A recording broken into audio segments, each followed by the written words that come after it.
Hello my dear students, आज हम लोग एक नया चैप्टर शुरू करने जा रहे हैं। वो है इलेक्ट्रोमैग्नेटिक इंडक्शन, विद्युत चुंबकीय प्रेरण माय डियर। और यकीन मानिए माय डियर, इस पूरे के पूरे इलेक्ट्रिकल जो हम लोगों को पढ़ना है, पूरे इलेक्ट्रिकल सेक्शन में, चाहे आपका इलेक्ट्रोस्टैटिक्स हो, चाहे करंट इलेक्ट्रिसिटी हो, चाहे मैग्नेटिक इफेक्ट हो, चाहे मैग्नेटिज्म हो, चाहे ईएमडब्ल्यू, चाहे ये जितने अल्टरनेटिंग करंट, सभी चैप्टरों में सबसे आसान और सबसे ज़्यादा मार्क्स लाने वाला टॉपिक या कह लें कि चैप्टर है हमारा ये इलेक्ट्रोमैग्नेटिक इंडक्शन माय डियर। बहुत आसान माय डियर, और बहुत हाई स्कोरिंग यहाँ से क्वेश्चन बनते हैं माय डियर एग्जाम के अंदर।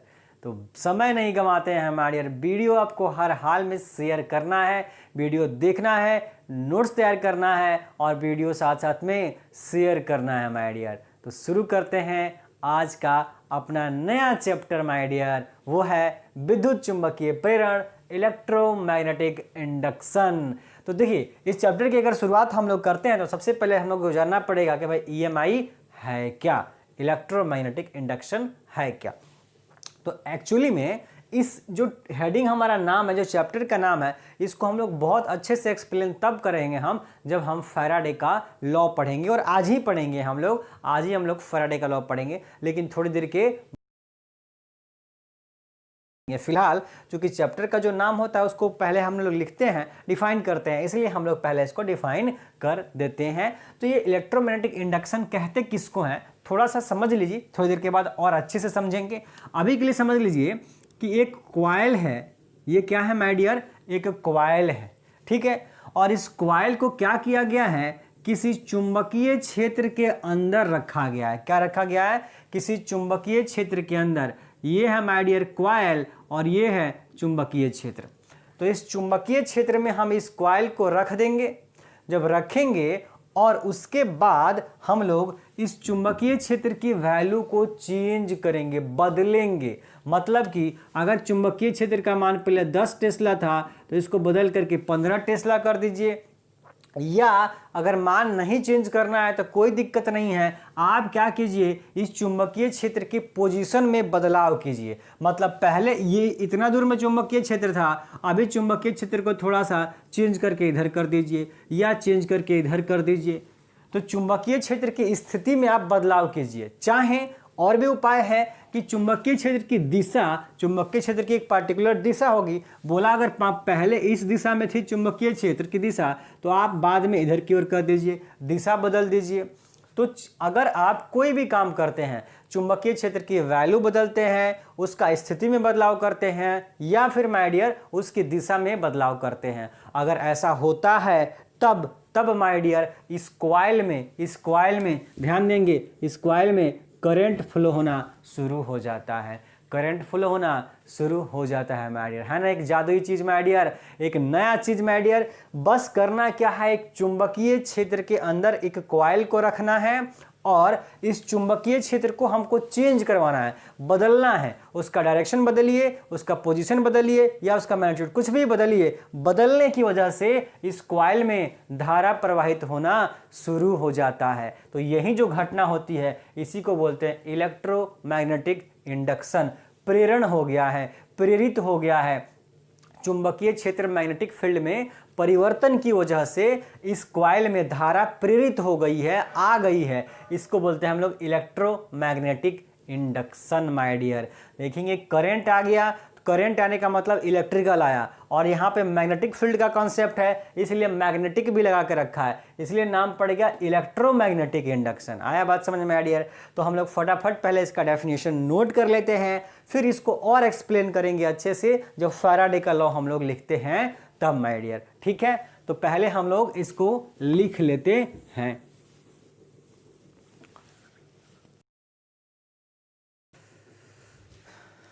लिखिए, चैप्टर का जो नाम है उसको हम लोग पहले डिफाइन कर देते हैं। The phenomena of generating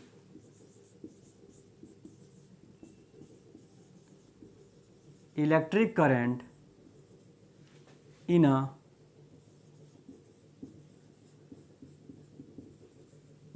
conducting coil by change in the position or orientation of the magnetic field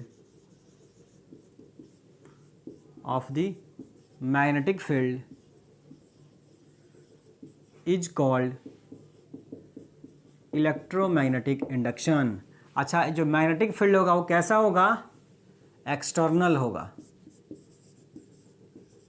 external orientation of external magnetic field is called electromagnetic induction. Hindi में लिखेंगे, हिंदी में लिखिए माय डियर, इसे हिंदी में नोट करेंगे।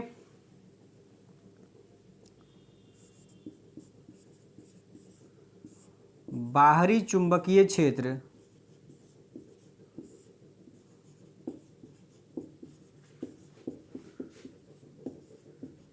की स्थिति अथवा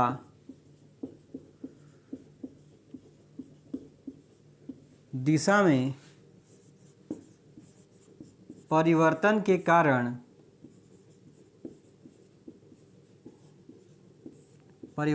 कारण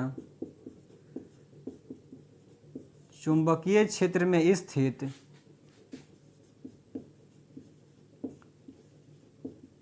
चालक कॉइल में धारा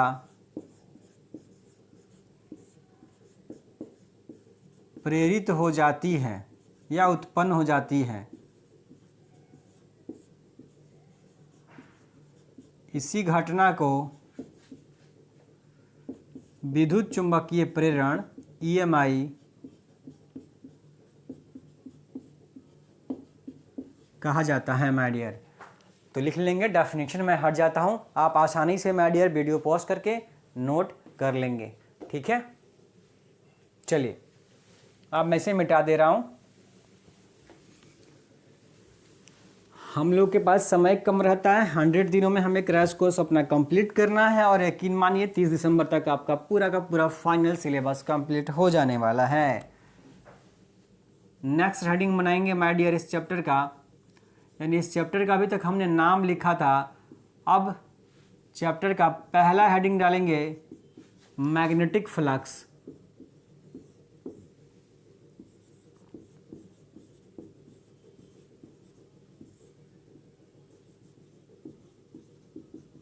चुंबकीय फ्लक्स फाई बी। कोई दिक्कत नहीं है हमारे, देखेंगे नया टॉपिक हम लोग का शुरू हो, नया चैप्टर शुरू हो रहा है और नया चैप्टर में हमारा पहला टॉपिक मैग्नेटिक फ्लक्स, चुंबकीय फ्लक्स।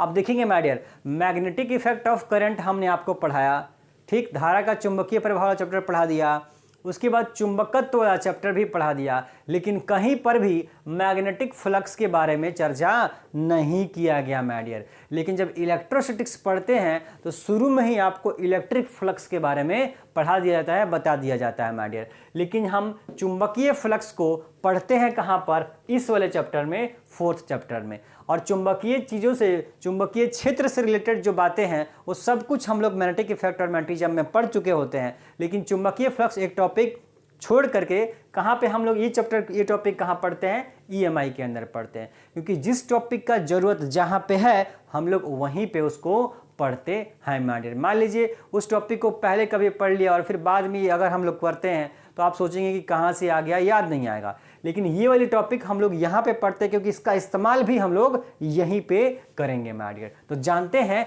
ये विद्युत चुंबकीय फ्लक्स क्या होता है। तो अगर आपको विद्युत फ्लक्स पता है, विद्युत फ्लक्स पता है तो बोला सर चुंबकीय फ्लक्स भी हमको पता है, और कोई दिक्कत नहीं है, दोनों एकदम सेम टू सेम बातें होने वाली है माय डियर। देखिए क्या कहते थे, कहते ये थे, याद कीजिएगा विद्युत फ्लक्स में, याद कीजिएगा विद्युत फ्लक्स में, याद कीजिएगा कि कोई विद्युत क्षेत्र है, ये विद्युत क्षेत्र है माय डियर। इस विद्युत क्षेत्र में क्या होती हैं? बोला सर विद्युत क्षेत्र रेखाएं होती हैं। मैं आपको इलेक्ट्रोस्टैटिक्स भी याद दिला रहा हूं साथ साथ में। विद्युत क्षेत्र के अंदर क्या होती हैं? विद्युत क्षेत्र रेखाएं होती हैं।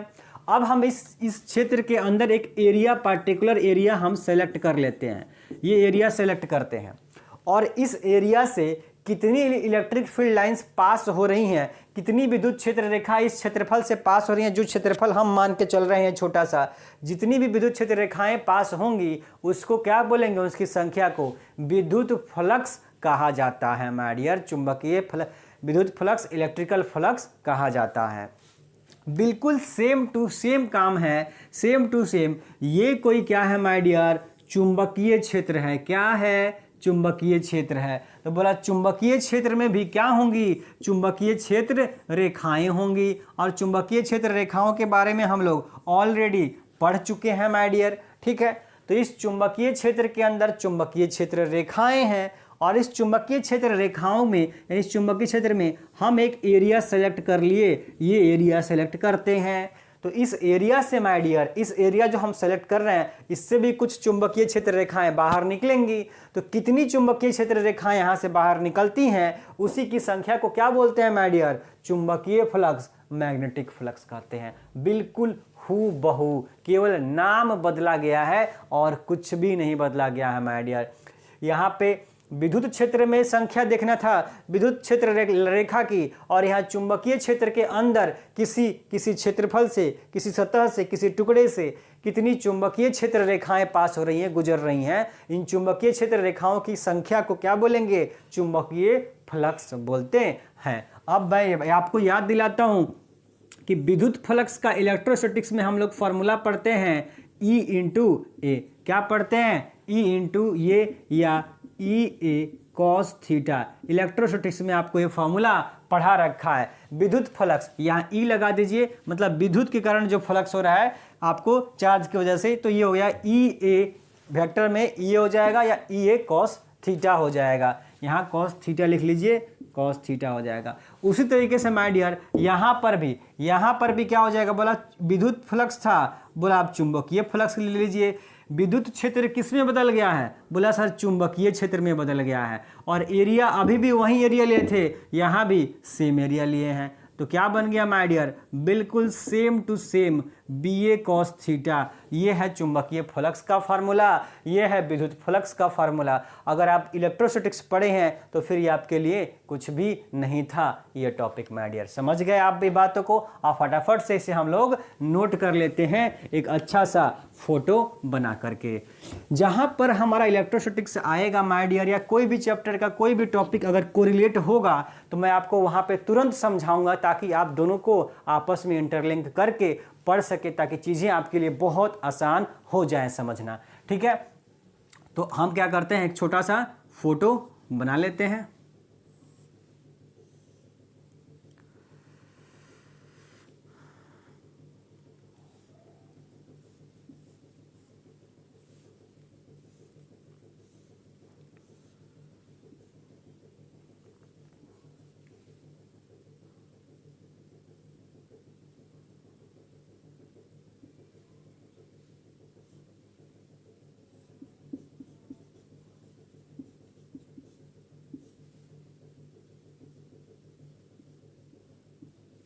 बना लीजिएगा माय डियर, डायग्राम ड्रॉ कर लीजिए। चाहे तो ऐसे ड्रॉ कर लीजिए और चाहे तो सीधे सीधी परपेंडिकुलर लाइन ड्रॉ कर लीजिए।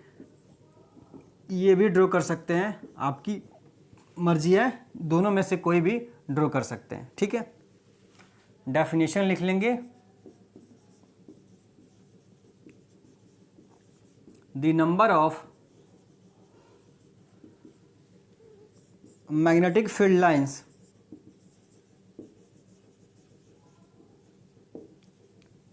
passing through an area in magnetic field is called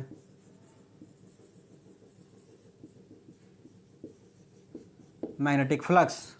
लिख लेंगे the number of magnetic field lines passing through an area. कहाँ पर, किसी मैग्नेटिक फील्ड के अंदर किसी एरिया से पास होने वाली चुंबकीय क्षेत्र रेखाओं की संख्या को क्या कहते हैं, चुंबकीय फ्लक्स कहा जाता है। मैं हट गया हूं, आप लिख लेंगे माय डियर, ठीक है। फिर मैं इसे अब मिटा दे रहा हूं। आप वीडियो पॉज करके जरूर नोट बना लीजिएगा माय डियर। हिंदी में लिख लेंगे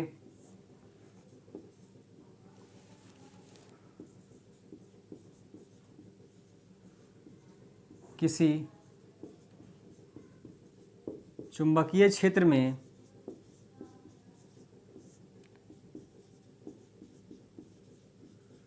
किसी क्षेत्रफल से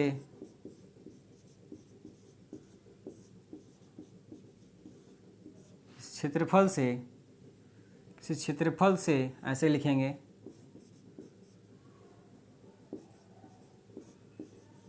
सतह के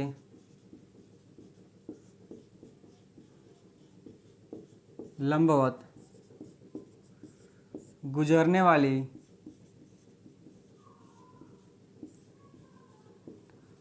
चुंबकीय क्षेत्र रेखाओं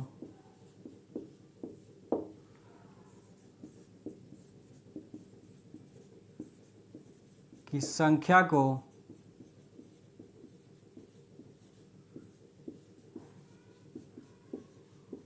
चुंबकीय फ्लक्स कहा जाता है। लिख लेंगे माय डियर, किसी चुंबकीय क्षेत्र में किसी सतह से और सतह के लंबवत जितनी भी मैग्नेटिक फील्ड लाइंस पास होंगी गुजरेंगी उनकी संख्या को क्या बोलेंगे? चुंबकीय फ्लक्स कहा जाता है माय डियर। आप वीडियो पॉज करके नोट जरूर बनाइए माय डियर, ठीक है। अब मैं इसे मिटा दे रहा हूँ, फॉर्मूला चूंकि लिखना है माय डियर। चलिए, बोला सर फॉर्मूला तो बता दीजिए। बोला कोई दिक्कत नहीं है, फॉर्मूला लिख लीजिए। Phi equal to B dot A या बी ए कॉस थीटा, ठीक है माय डियर। अगर थीटा की वैल्यू क्या हो जाए? 0 डिग्री। जब थीटा 0 हो जाएगा तो कॉस 0। बोला सर अगर थीटा 0 है तो कॉस 0 की वैल्यू 1 हो जाएगी, तो फ्लक्स क्या हो जाएगा? बोला सर फ्लक्स मैक्सिमम हो जाएगा, और वो कितना हो जाएगा? बी इंटू ए। फ्लक्स क्या हो जाएगा? मैक्सिमम। जब थीटा की वैल्यू 0 तो कॉस 0 1, और कॉस की मैक्सिमम वैल्यू कितनी हो सकती है? 1। इसीलिए फ्लक्स की भी मैक्सिमम वैल्यू कितनी होगी? b इंटू ए होगी। कब? जब थीटा 0 है, यानी b और a दोनों के बीच में एंगल कितना है? बोला 0 डिग्री। और एरिया वेक्टर आपको इलेक्ट्रोस्टैटिक्स में पढ़ा चुका हूँ। एरिया वेक्टर ऑलवेज क्या होता है? एरिया के सतह के परपेंडिकुलर, यानी कि बोर्ड है तो बोर्ड का एरिया वेक्टर ए डैश, ये वेक्टर कहाँ होगा? इस बोर्ड के परपेंडिकुलर, ऑलवेज परपेंडिकुलर होता है। तो क्या हो जाएगा? बी हो जाएगा जब थीटा 0 हो जाएगा तो माय डियर, ठीक है। ये आप लिख लेंगे। इसका एसआई यूनिट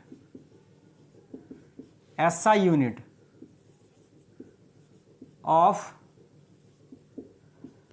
मैग्नेटिक फ्लक्स, चुंबकीय फ्लक्स का एसआई मात्रक माय डियर, चुंबकीय फ्लक्स का एसआई मात्रक लाखों करोड़ों बार एग्जाम में आ चुका है माय डियर, अनगिनत बार आ चुका है, इतना इंपॉर्टेंट है। एसआई यूनिट किसका माय डियर? मैग्नेटिक फ्लक्स का एसआई यूनिट बहुत बार आपके एग्जाम में पूछा गया है। क्या होता है? लिख लेंगे वेबर। क्या होता है? वेबर होता है। क्या होता है? वेबर।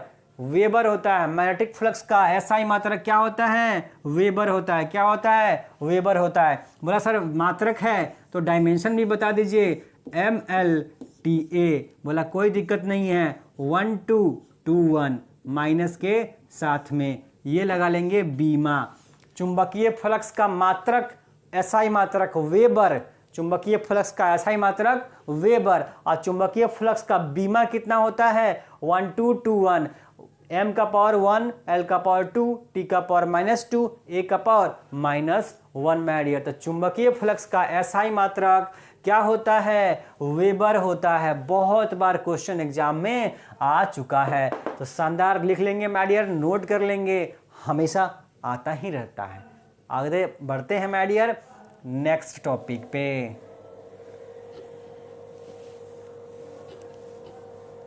चलिए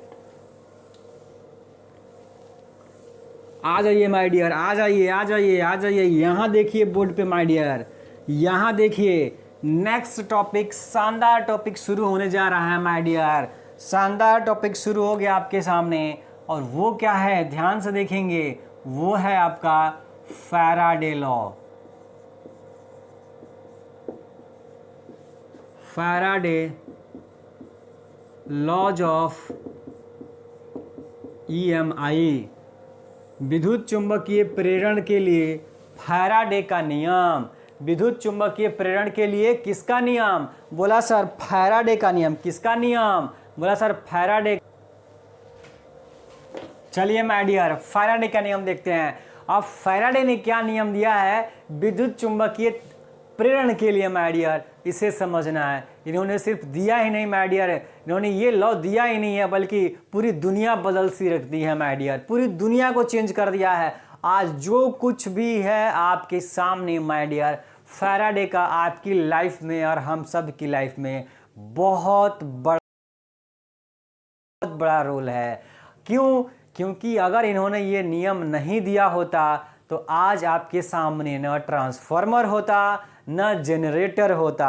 और आप समझ सकते हैं कि बिना ट्रांसफार्मर और बिना जनरेटर के ये पावर सप्लाई जो हम लोग करंट घरों में इतना बिजली देख रहे हैं, ये कहाँ से इतनी रोशनी में जो हम लोग दिन रात सड़क से लेके घरों में हर जगह देख रहे हैं, 20 घंटे 22 घंटे आपके घरों में जो सप्लाई आ रही है, ये न जाने कहाँ से आती। आज भी हो सकता आप लालटेन और दियों में जी रहे होते। तो आज जमाना बिल्कुल बदल कर रख दिया इन्होंने। किसने? फैराडे ने। क्या ऐसा क्रांतिकारी बात बोल दिया माय डियर इन्होंने एक नियम दिया विद्युत चुंबकीय प्रेरण के लिए। क्या नियम दिया? ये नियम को समझते हैं शानदार तरीके से माय डियर। देखिए क्या कहते हैं ये कहते हैं कि एक कॉइल है।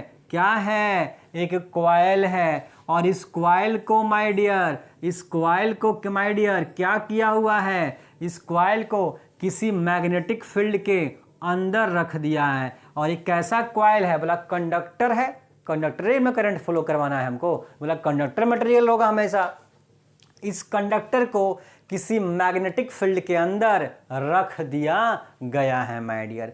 अब फैराडे ने यही काम किया। पता नहीं कितने सालों तक इन्होंने यही देखा कि क्या किया, ये जस्ट ऑयस्टेड एक्सपेरिमेंट का उल्टा कंसेप्ट माय डियर सोच रहे थे। सुनिए मेरी बात, फैराडे अपना विद्युत चुंबकीय प्रेरण का जो नियम दिए वो किसके आधार पे दे रहे थे? वो ऑयस्टेड एक्सपेरिमेंट के आधार पे दे रहे थे माय डियर। ऑयस्टेड और डी ब्रोगली के कॉन्सेप्ट के अकॉर्डिंग माय डियर ये अपनी थिंकिंग डेवलप कर रहे थे।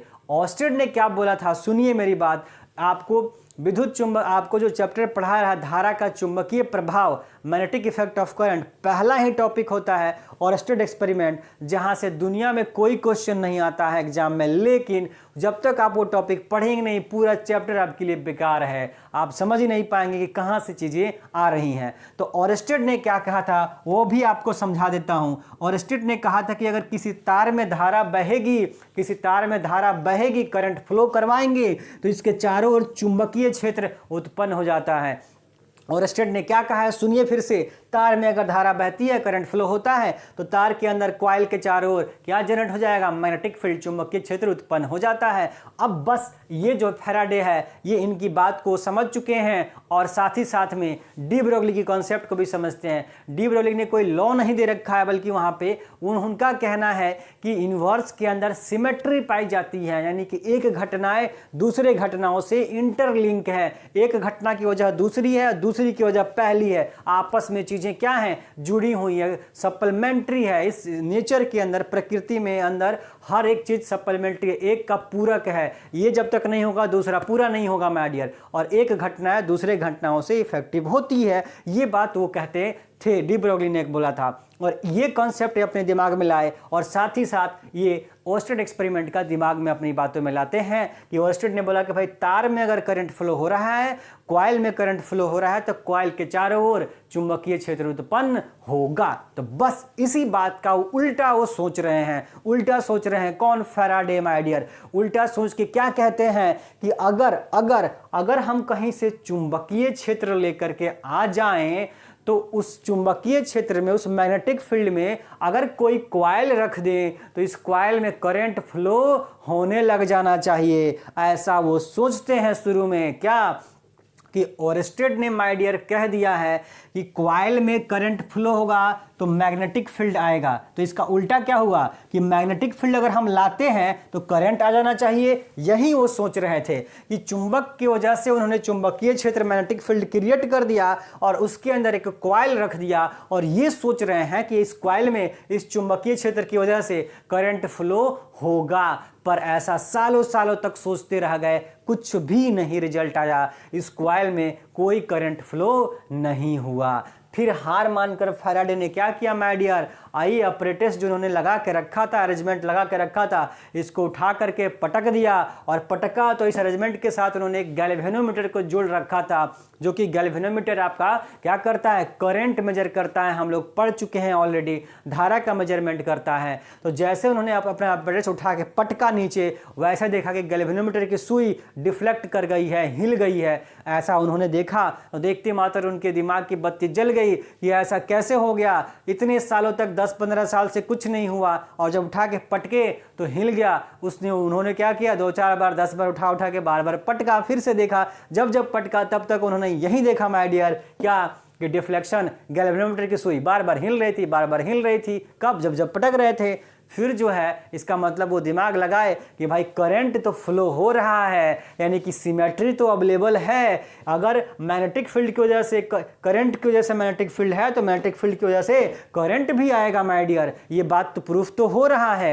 लेकिन क्या कर रहे हैं, जब पटक रहे थे तब उन्होंने सोचा कि पटकने की वजह से ही क्यों ऐसा हो रहा है। तब उन्होंने अपना कॉन्सेप्ट दिया क्या कि जब उन्होंने अपरेटस को पटका तब इस चुंबक की पोजीशन में बदलाव हुआ और या इस कॉइल के पोजीशन में बदलाव हुआ, दोनों में से किसी एक में बदलाव हुआ। चुंबक की स्थिति में चेंज हुआ या फिर इस कॉइल की स्थिति में बदलाव हुआ, और जैसे ये बदलाव होगा तभी इसमें करंट फ्लो हो रहा था। ये उनका पूरा फुल एक्सपेरिमेंट था जिसको मैंने शानदार तरीके से एक्सप्लेन कर दिया आप सभी के लिए। अब जरा समझते हैं, हुआ यूं था माय डियर कि ये नॉर्थ पोल से मैग्नेटिक फील्ड साउथ पोल की ओर जा रही है, मैग्नेटिक फील्ड लाइंस। देखेंगे आप, अगर ये कॉइल आपने रखा है तो ध्यान से समझिए इस बात को, अब इनके लॉ को। कॉइल रखा है तो कॉइल से मैग्नेटिक फील्ड लाइंस पास होंगी, और जब चुंबकीय क्षेत्र रेखा पास होती है किसी एरिया से तो क्या जनरेट होता है, चुंबकीय फ्लक्स उत्पन्न होता है। अभी जस्ट आपको पढ़ाया हुआ, मैंने चुंबकीय फ्लक्स पढ़ाया है कि किसी पर्टिकुलर एरिया से कितनी चुंबकीय क्षेत्र रेखा गुजर रही हैं, उनकी संख्या को चुंबकीय फ्लक्स बोलते हैं, मैग्नेटिक फ्लक्स बोलते हैं माय डियर। इसका मतलब समझिए कि यहाँ पे भी चुंबकीय फ्लक्स उत्पन्न हो रहा था। लेकिन करंट कब फ्लो हुआ, इसमें करंट कब आया इस कॉइल के अंदर, तब आया जब इस कॉइल की स्थिति में बदलाव हुआ या इस चुंबक की स्थिति में बदलाव हुआ। तो मान लीजिए कॉइल की स्थिति में जब बदलाव हुआ तो कॉइल पहले ऐसे था, अब कॉइल बाद में ऐसे हो गया है। जब बाद में ऐसे कॉइल हो गया, इसकी स्थिति में हिल गई है, यहाँ चला गया है, तब इससे चुंबकीय क्षेत्र जो रेखा थी उसकी संख्या में अंतर आ गया है। तो चुंबकीय क्षेत्र की रेखा की संख्या में अगर अंतर आ जाएगा तो चुंबकीय फ्लक्स बदल जाएगा। सुनिए मेरी बात, चुंबकीय फ्लक्स किसे बोल रहे हैं, चुंबकीय फ्लक्स माय डियर, चुंबकीय क्षेत्र रेखाओं की संख्या को, मैग्नेटिक फील्ड लाइंस के नंबर को, कितनी मैग्नेटिक फील्ड लाइंस पास हो रही हैं। तो अगर आप कॉइल की स्थिति में बदलाव करेंगे तो मैग्नेटिक फील्ड लाइंस जो उससे पास हो रही थी उसकी संख्या में भी बदलाव होगा, और संख्या में बदलाव होता है तो मैग्नेटिक फ्लक्स, चुंबकीय फ्लक्स बदल जाएगा।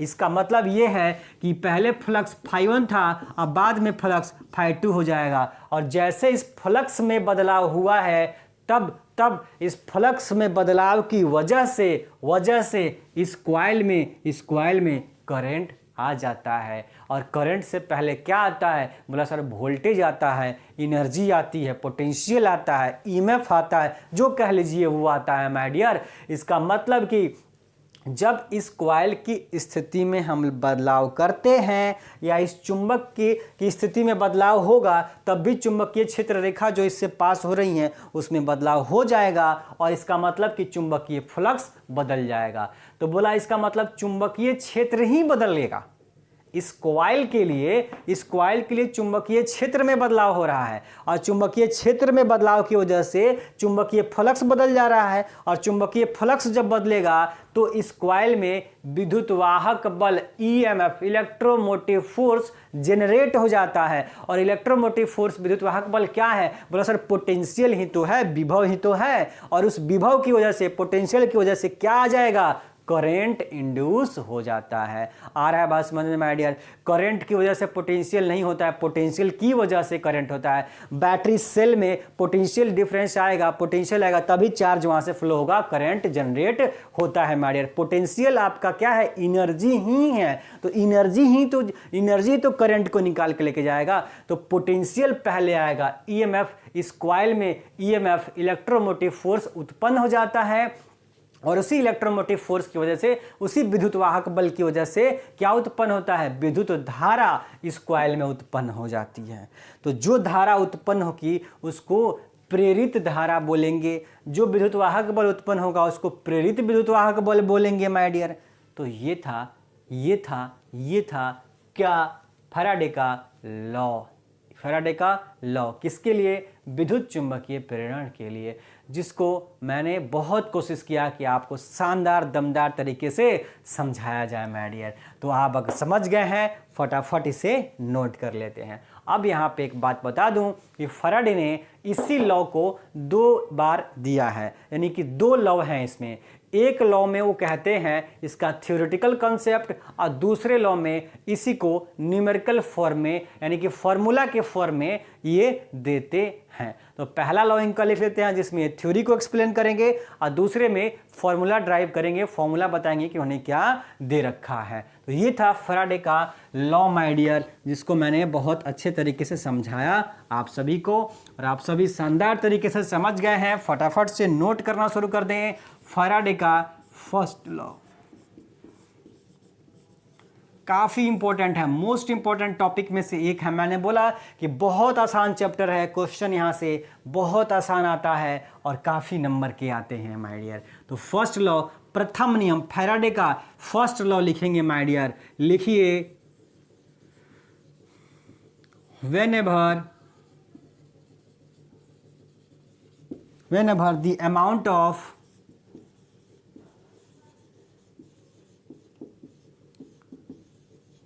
magnetic flux linked with coil changes, then an EMF is induced in the circuit. An EMF induced in the circuit and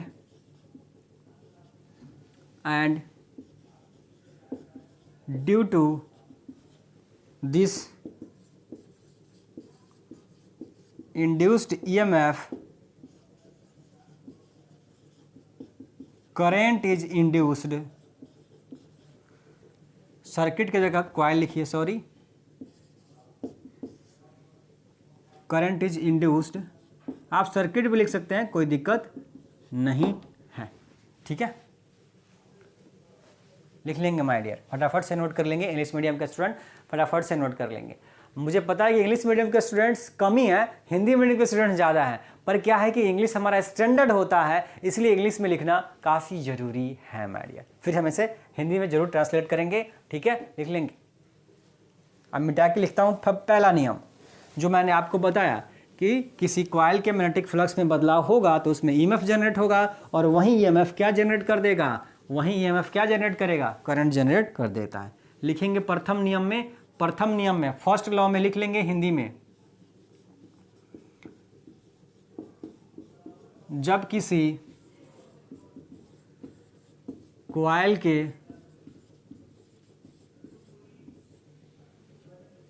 coil से लिखिए, जब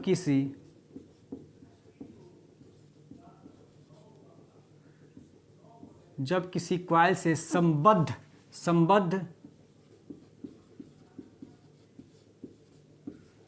चुंबकीय फ्लक्स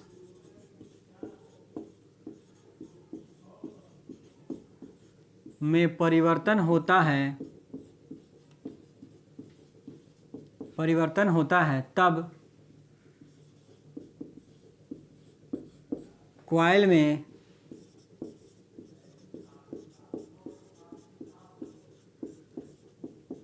विद्युतवाहक बल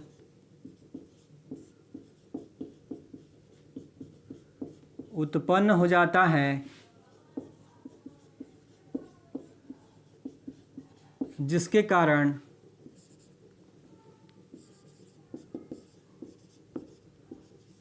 कॉइल में धारा प्रेरित हो जाती है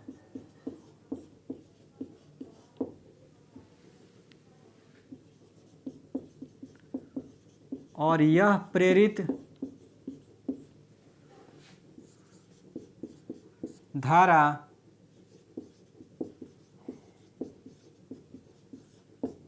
तब तक बनी रहती है जब तक कि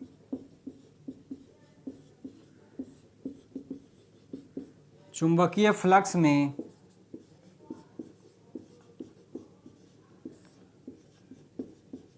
परिवर्तन होता रहता है।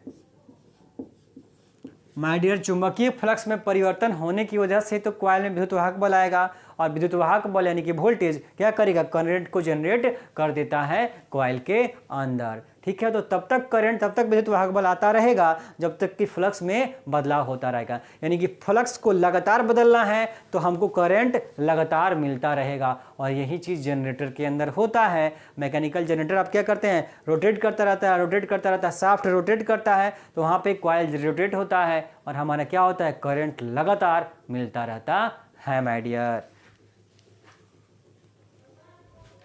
और फैराडे का सेकेंड लॉ वीडियो पॉज करके नोट कर लेंगे। फैराडे का फटाफट से सेकेंड लॉ हम लोग लिख लेते हैं माय डियर। मैंने बोला ही सेकेंड लॉ हमारे क्वेश्चन के लिए, न्यूमेरिकल के लिए पहला लॉ जो लॉ था, सेकेंड लॉ जो पहला लॉ था उसमें हमने थ्योरेटिकल केवल बातें कहीं। अब सेकेंड लॉ में वो फॉर्मूला की बात करते हैं। सेकेंड लॉ लिखेंगे, सेकेंड लॉ लिखिए, the magnitude of induced EMF, the magnitude of induced EMF in the coil is directly proportional, link खत्म हो रहा है, directly proportional to the rate of change of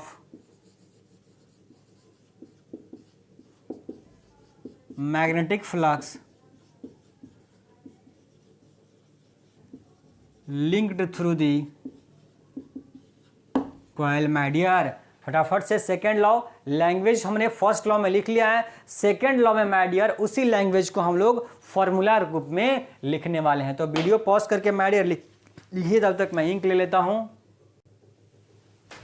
चलिए आप इंग्लिश में नोट कर लेंगे, हिंदी में मैं लिख देता हूं जल्दी से। सेकेंड लॉ में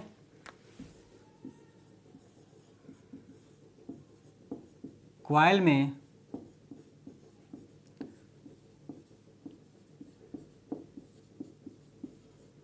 प्रेरित विद्युतवाहक बल, कॉइल में प्रेरित विद्युतवाहक बल कॉइल से संबद्ध चुंबकीय फ्लक्स में परिवर्तन की दर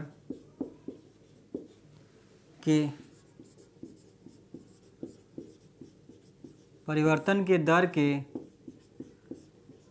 समानुपाती होता है। ठीक है माय डियर, हिंदी में लिख दिया। अब मान लेते हैं कि लेट φ1 क्या है, इनिशियल फ्लक्स है, इनिशियल फ्लक्स प्रारंभिक फ्लक्स है। प्रारंभिक में कितना है, प्रारंभिक फ्लक्स है, शुरू में फ्लक्स, अच्छा इसे हर सही होगा, लिख लीजिएगा। φ2 क्या है? फाइनल फ्लक्स है, अंतिम फ्लक्स है, ठीक है मैरियर। तो चेंज कितना हो गया बताइए? चेंज इन फ्लक्स, फ्लक्स में परिवर्तन कितना हो गया? चेंज इन फ्लक्स कितना हो गया? बोला सर चेंज कितना होगा? φ2 माइनस φ1 का चेंज। बाद में φ2 है और पहले कितना है? φ1 है, तो φ2 में से φ1 को घटा देंगे तो कितना का चेंज हो गया? चेंज इन फ्लक्स कितना आ गया? फ्लक्स में परिवर्तन कितना आ गया? φ2 माइनस φ1।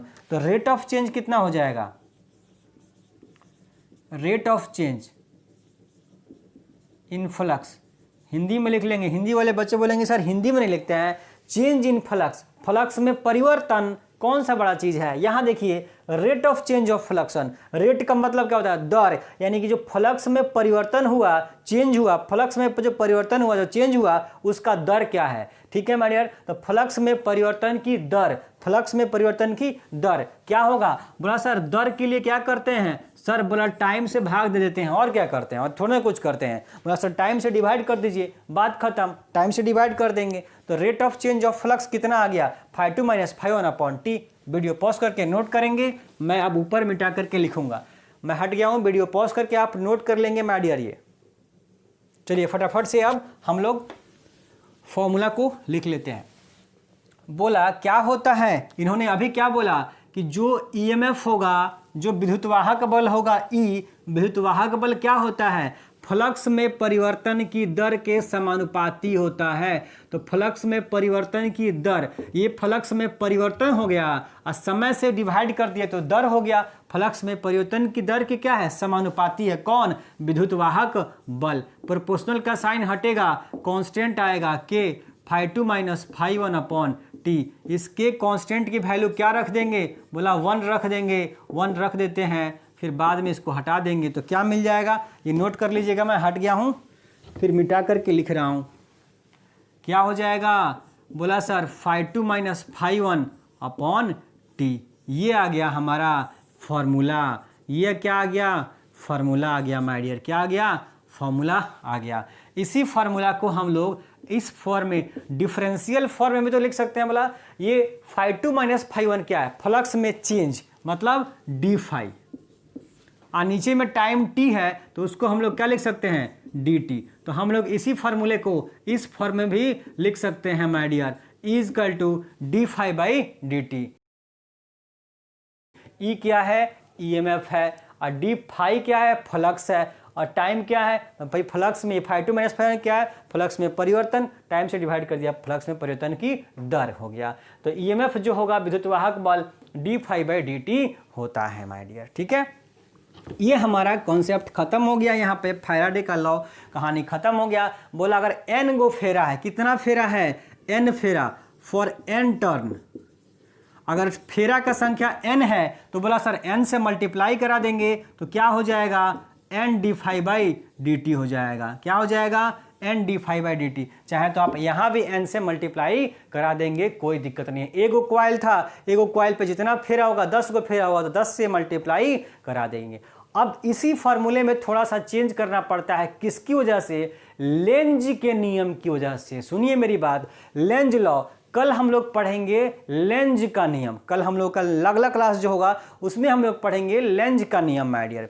लेकिन लेंज का नियम क्या कहता है, वो लेंज का नियम क्या कहता है हम लोग वहां पे एक्सप्लेन करेंगे। तो लेंज के नियम को भी अगर जोड़ दें यहाँ पे, तो यहाँ पे हम माइनस का साइन, माइनस का चिन्ह लगा देते हैं। क्या करते हैं? माइनस का साइन लगा देते हैं। ये माइनस का साइन कहाँ से आएगा? हम लोग पढ़ेंगे लेंज के नियम में। तो ये था फैराडे का नियम माय डियर, जिसको पूरी तरीके से मैंने अपने शानदार तरीके से समझाया और आप शानदार तरीके से समझ भी गए होंगे। सारे न्यूमेरिकल प्रोपोजिशन और थ्योरेटिकल क्वेश्चन यहाँ से आप बहुत आसानी से कर जाएंगे माय डियर। तो वीडियो शेयर जरूर कीजिएगा माय डियर। मिलते हैं नेक्स्ट क्लास में।